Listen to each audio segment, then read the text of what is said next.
Good evening friends, অনেক দিন পর একটা লাইভ মিনি কন্টেন্ট শেয়ার করছি। আজ 22শে শ্রাবণ। শ্রাবণ মাস মানেই মেঘাচ্ছন্ন আকাশ, বৃষ্টি আর আমাদের প্রিয় কবি, আমাদের প্রাণের ঠাকুর রবীন্দ্রনাথ ঠাকুরের তিরোধান দিবস।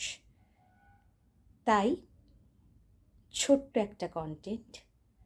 আমার মনে হয় যেহেতু 22শে শ্রাবণ কবির তিরোধান, তাই এই গানটা ছাড়া এই দিন আমার আর কোনো গান গাইতে ইচ্ছা করে না। পুরো ভিডিওটা দেখো, ভালো লাগলে অবশ্য শেয়ার করো আর সাবস্ক্রাইব করো। দেখো আজকে আকাশটা কীরকম মেঘাচ্ছন্ন, দু এক ফোঁটা বৃষ্টিও শুরু হয়েছে। আজ 22শে শ্রাবণ।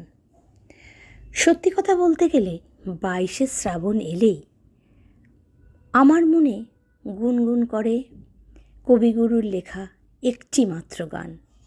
গানটির প্রত্যেকটা কথা যেন মনে হয় কবি আগে থেকেই জানতেন তার অনুপস্থিতি তার প্রিয়জনদের মধ্যে কী শূন্যতার সৃষ্টি করবে, সেটা মনে করেই তিনি এই এত সুন্দর গানটি লিখেছিলেন। তাই আমি তোমাদের সেই গানেরই দুটো লাইন শুনিয়ে কবির প্রতি শ্রদ্ধা জ্ঞাপন করছি। যদিও এই গান আমি আগেও গেয়েছি, কিন্তু 22শে শ্রাবণ এলে আমার মনে হয় আর কোনো গান দিয়েই 22শে শ্রাবণ সম্পূর্ণ হয় না, বা এই গানটি ছাড়া 22শে শ্রাবণ সম্পূর্ণ হয় না। শ্রাবণের ধারার মতো পড়ুক ঝরে, পড়ুক ঝরে তোমারি সুরটি আমার, মুখের পরে বুকের পরে শ্রাবণের ধারার মতো পড়ুক ঝরে, পড়ুক ঝরে।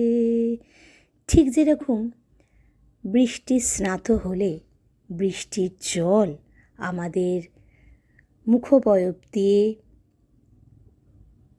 ঝরে পড়ে, যতক্ষণ না বৃষ্টি থামে, ঠিক এই গানের গভীরতাও সেরকম। এই গানটির মধ্যেও সেটাই আছে যে শ্রাবণের ধারার মতোই কিন্তু মানুষের প্রিয়জন চলে গেলে মানুষের চোখ দিয়ে অবিরাম অশ্রু বাড়ি বর্ষিত হয়। তারপরে কবি লিখেছেন,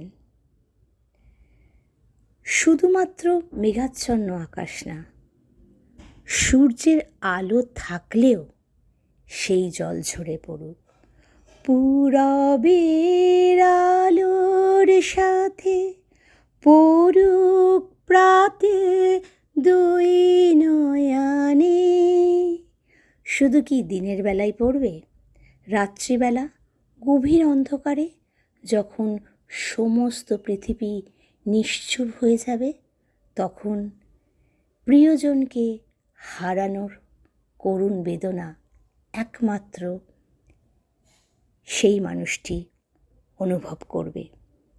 নিশীথের অন্ধকারে গভীর ধারে পড়ুক প্রাণে। কি অপূর্ব না? পুরো গানটা গাইলাম না কপিরাইটের জন্য, কিন্তু কেমন লাগলো আমার এই ছোট্ট শ্রদ্ধার্ঘ তোমরা অবশ্যই জানিও। সবাই ভালো থেকো, আনন্দে থেকো।